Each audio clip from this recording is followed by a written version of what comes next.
C'est l'hebdo crypto de la semaine, en direct sur CoinTribune.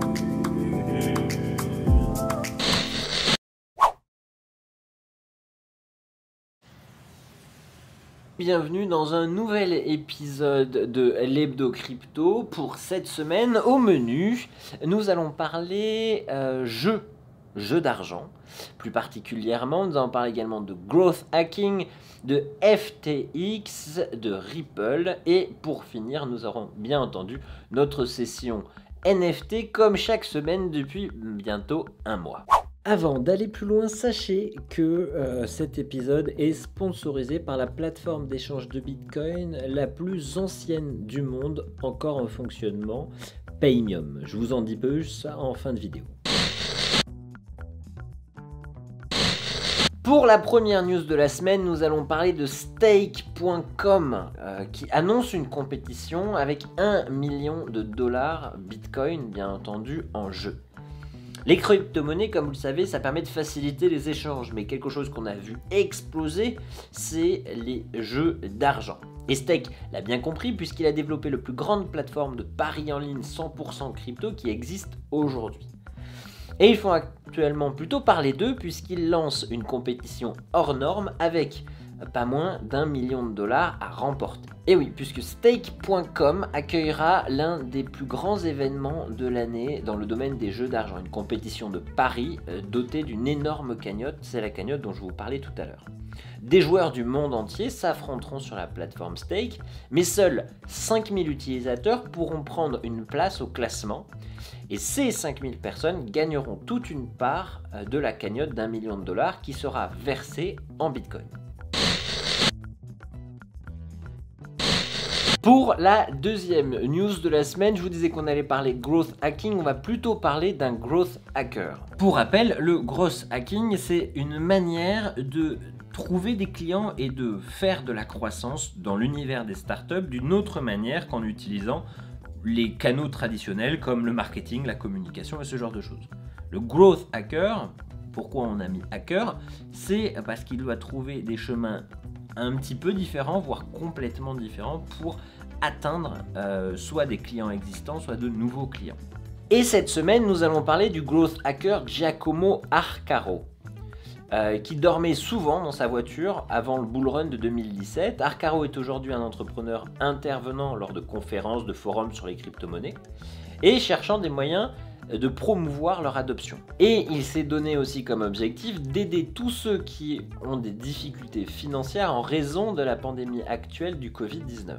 Et le dernier week-end du mois de mars, Arcaro se prépare à octroyer jusqu'à 50 000 dollars de prêts en Ethereum à des sans-abri à New York. Après avoir discuté avec quelques-uns des 80 000 sans-abri de la ville, Arcaro a indiqué que beaucoup d'entre eux demandaient sans surprise de l'argent pour des produits de première nécessité comme des couvertures ou de la nourriture. Certains cherchant cependant des fonds pour acheter des équipements comme des microphones pour pouvoir télétravailler.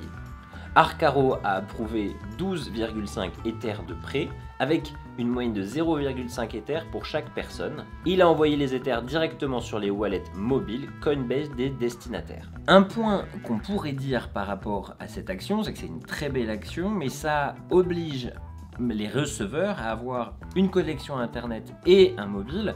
Et quand on est en ultra précarité, c'est pas forcément les premières choses qu'on va posséder. Donc je pense que ça peut limiter l'impact de ce type de don. En parlant de ça, n'hésitez pas à aller voir ma vidéo du décryptage de la semaine dernière consacrée aux impacts positifs de certains projets crypto et également de projets blockchain. Je vous mets le lien juste ici.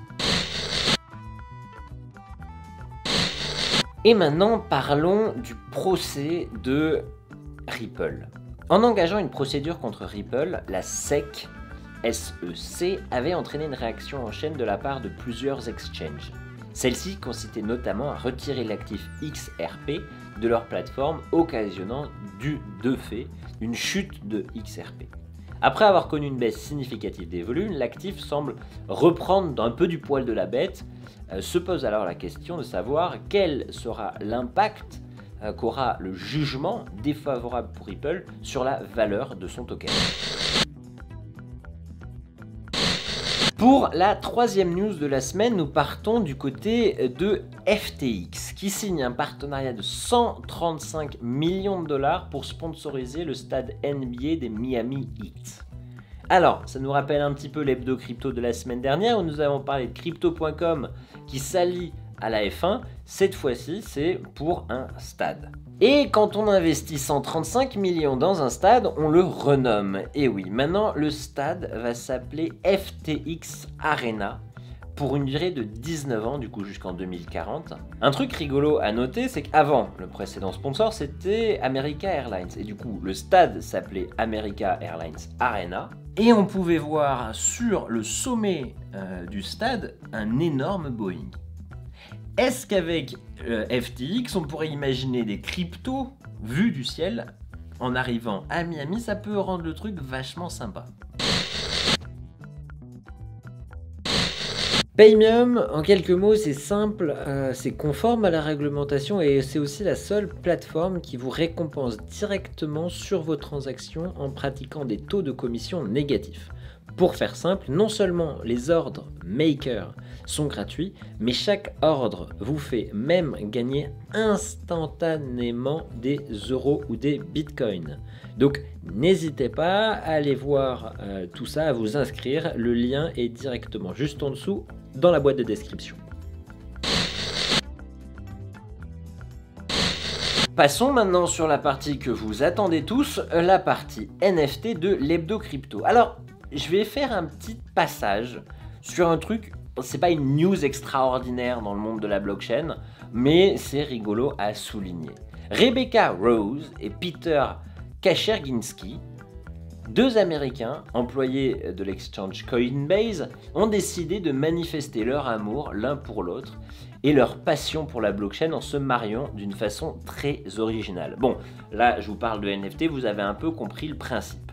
Au cours de la cérémonie juive traditionnelle, les deux tourtereaux ont prévu un moment très technologique. Lors de l'échange des bagues de mariage, ils se sont transférés avec leur téléphone deux alliances virtuelles sous forme de NFT via la blockchain. En outre, deux animations créées par l'artiste Karl Johan Hasselroth viennent embellir les deux bagues NFT. Ils ont ainsi organisé The Mariage, un mariage vraiment unique qui rentre dans l'histoire.